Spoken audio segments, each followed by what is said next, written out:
정말 오늘 시간이 마침 나길래, 그러니까 1년에 한 번, 두 번쯤 되는 제가 그러니까 아침 8시, 9시에 TV를 보는 호사를 누려봤습니다. 평상시에는 뭐 그 시간에 TV 볼 일이 거의 없는데 오늘은 좀 봤어요. 봤더니 웬걸 이 방송 3사에서 성탄 특집을 쫙 하더라고요. 또 기대감에 쫓아가서 한번 틀어봤습니다. 그러니까 이제 방송국마다 성탄 특집이라고 써 있는 게 조금 시간차가 있길래 그래도 좀 쫓아가면서 틀어봤더니 나오는 MC들이 다 산타 모자를 하나씩 뒤집어 쓰고 뭐 혹은 루돌프 머리 장식을 한 것 말고는 도대체 뭐가 성탄 특집이라는 건지 저는 잘 모르겠더라고요. 물론 이제 시청자들 입장에서는 분위기가 뭐 색깔이 좀 빨간색도 있고 또 뭐 그거에 대한 또 뭐 초록색도 있고 뭐 등등 그런 것들이 있어서 성탄 특집이겠거니라는 그런 어떤 환경적인 뭐 분위기 같은 그런 건 분명히 있습니다. 예, 뭐 제목 자체도 성탄 특집 뭐 이렇게 쭉 나오길래 무슨 뭐 특별한 내용이 나오는가 그랬더니 전혀 안 나오더라고요. 뭐 아기 예수에 대한 축하도 없고 뭐 하다못해 이 표현을 그냥 양해하고 들으십시오. 하다못해 산타크로스 얘기라도 하는 줄 알았더니 그 얘기도 안 하더라고요.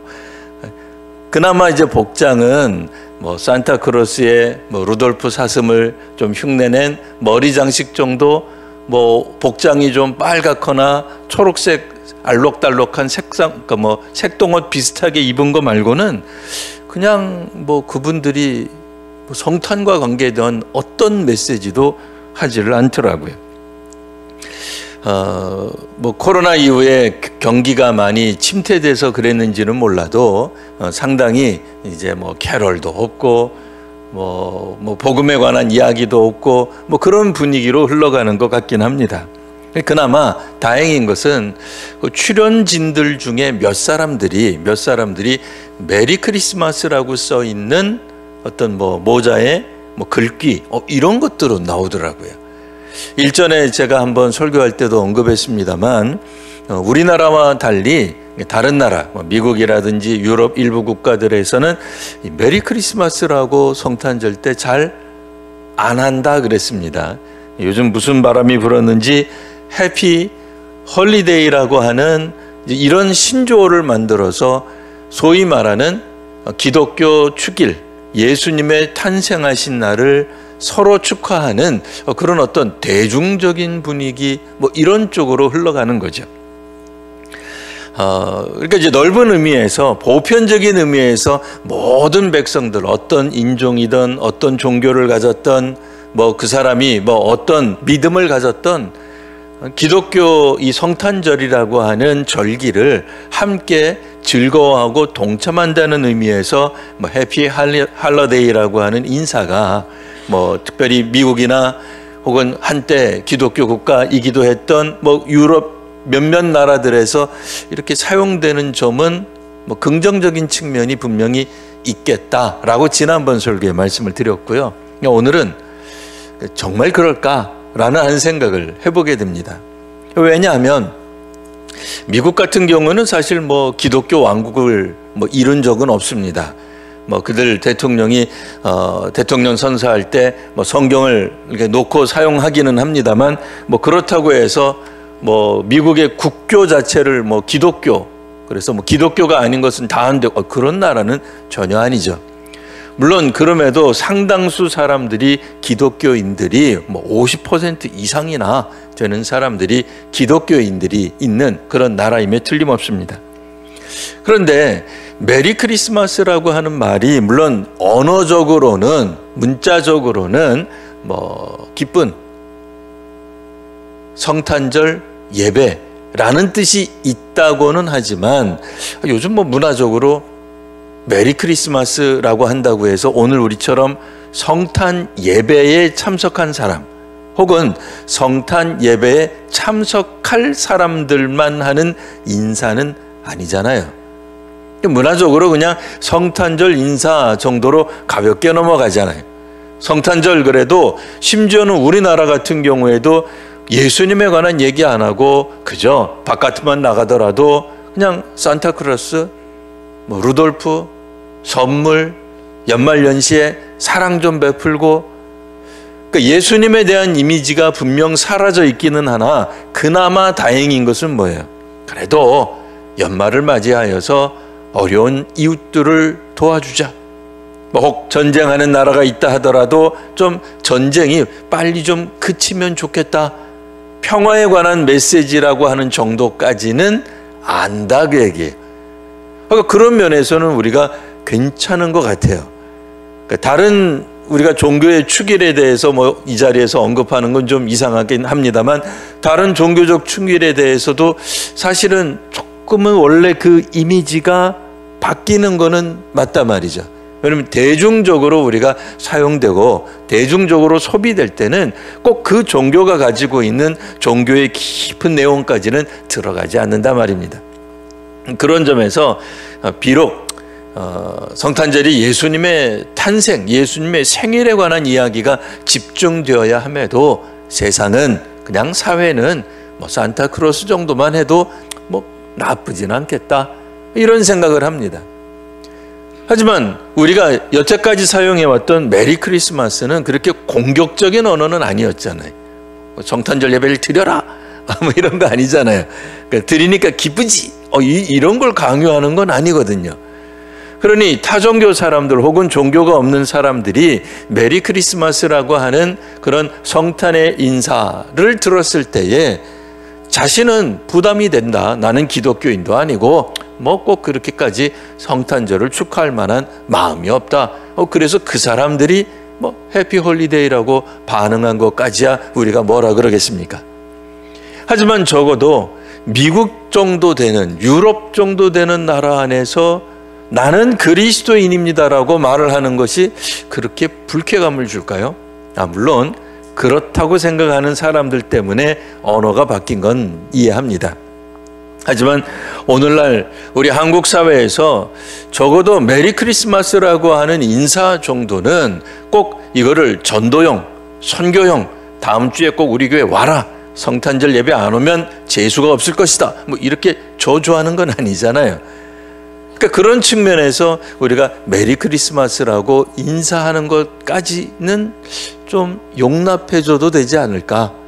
아니, 해당 그 종교인 사람이 자기 종교적 축일을 기뻐한다고 이야기하는 그것까지 우리가 막아서야 되겠는가 하는 생각을 해봅니다.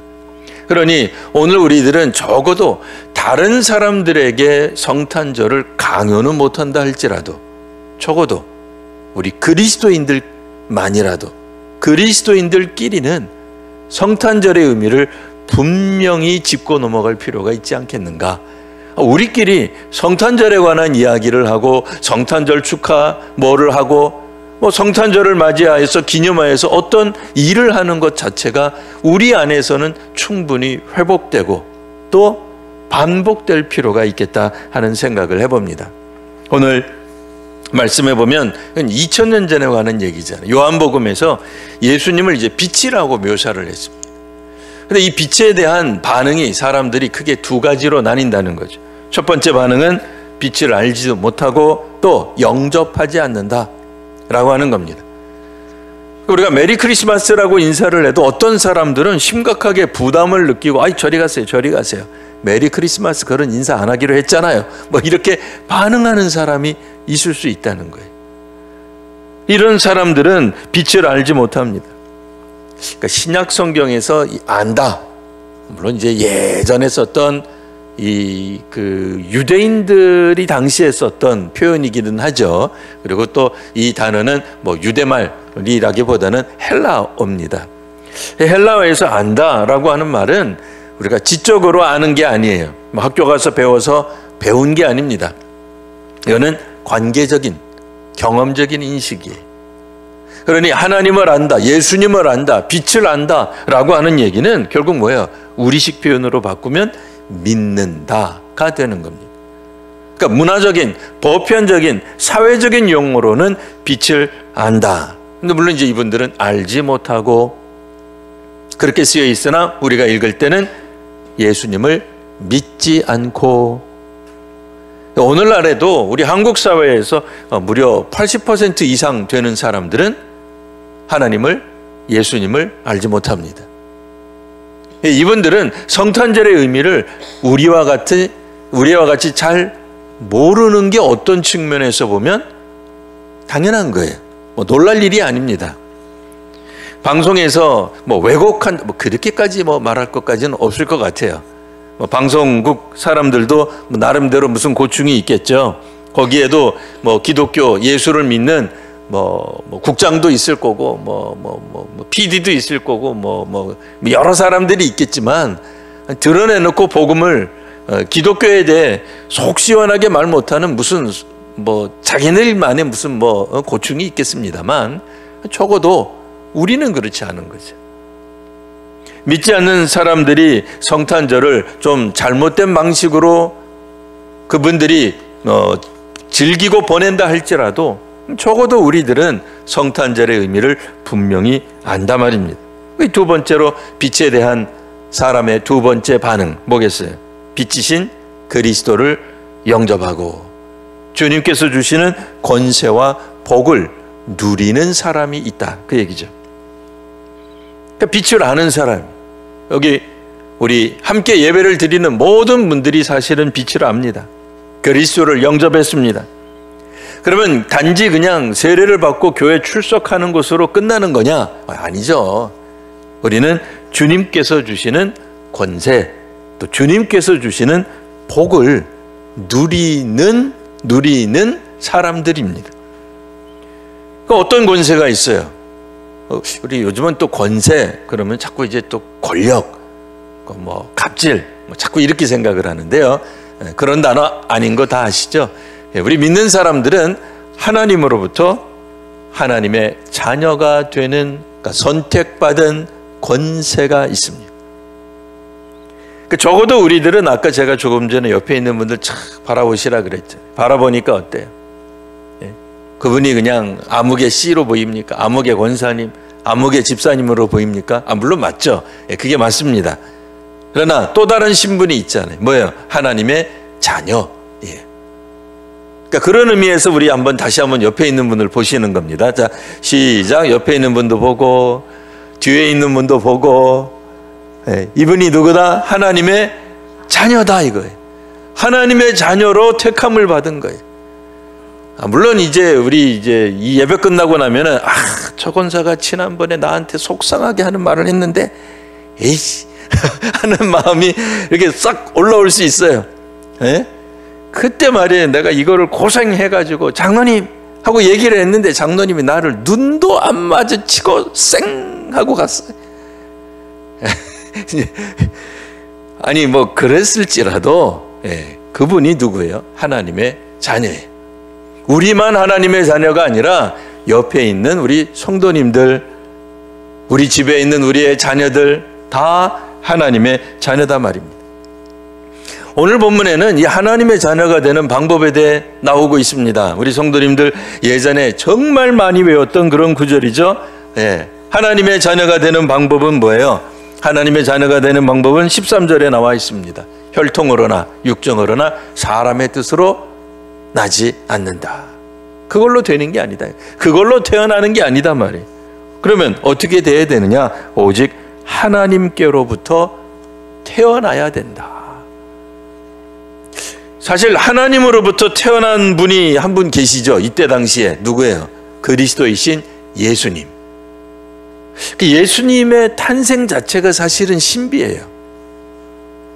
믿지 않는 사람들에게 이야기하면 이제 우리를 보고 비웃어요. 동정녀 탄생 웃기네 이제 이럴 거예요. 사실 뭐 우리도 믿음으로 그걸 고백하는 거지 그거를 뭐 과학적으로 우리가 설명을 하겠습니까? 뭘 그걸 어떻게 설명하겠어요? 뭐 논리적으로 설명이 됩니까? 뭐 철학적인 접근을 하면 돼요? 뭐 인문과학적인 접근을 하면 이게 가능해집니까?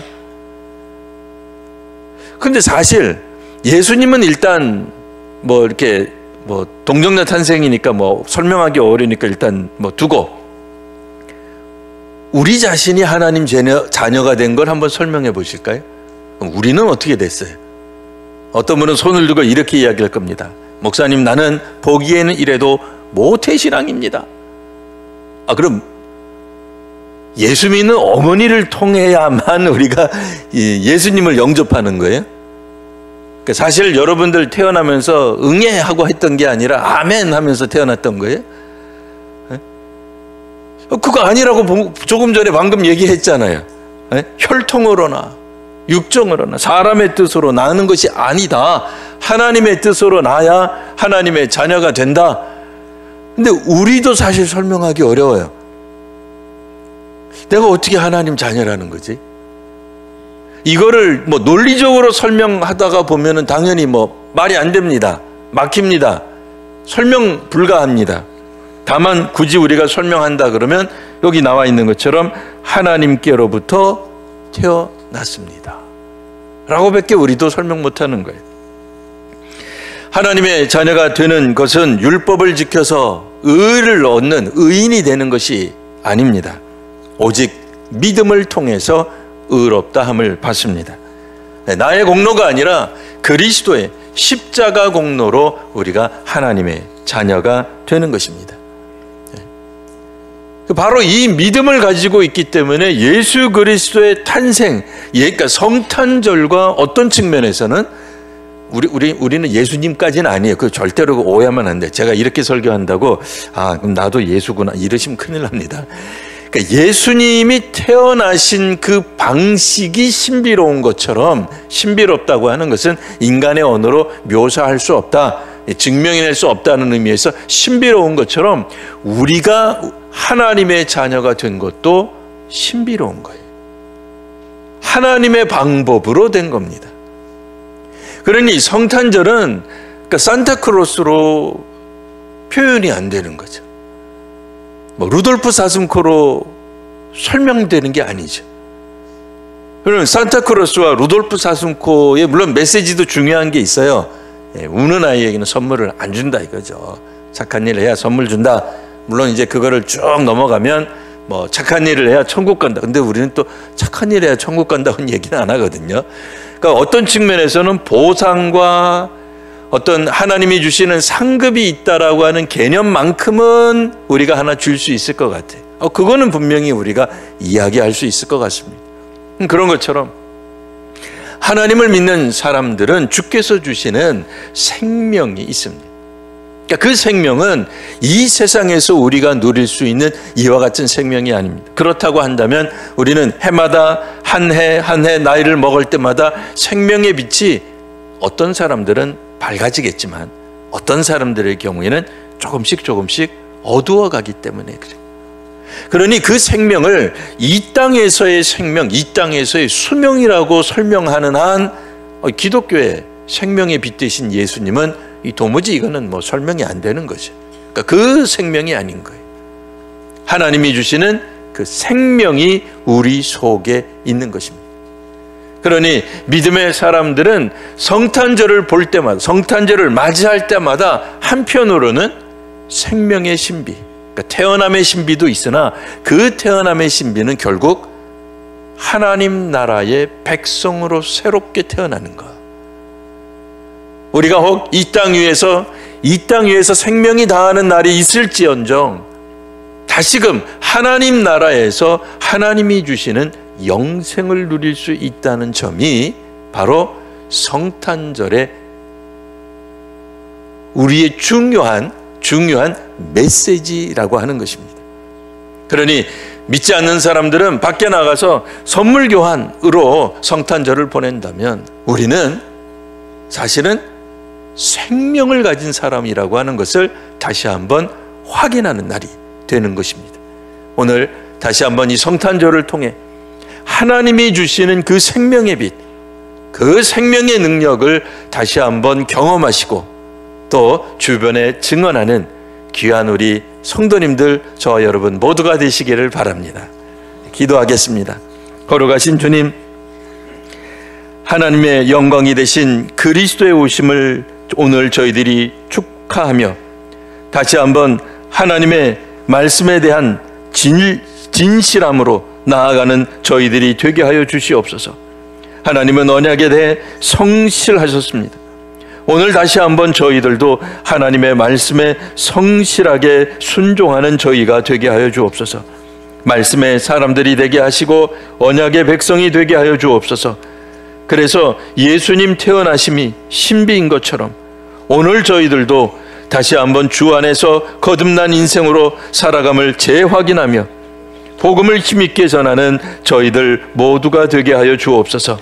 성탄절을 복되게 보내며 우리 주변에 성탄절의 본래의 의미를 힘있게 증언하는 믿음의 사람들, 또 선교적 교회와 성도가 되게 하여 주옵소서. 예수님 이름으로 기도합니다. 아멘.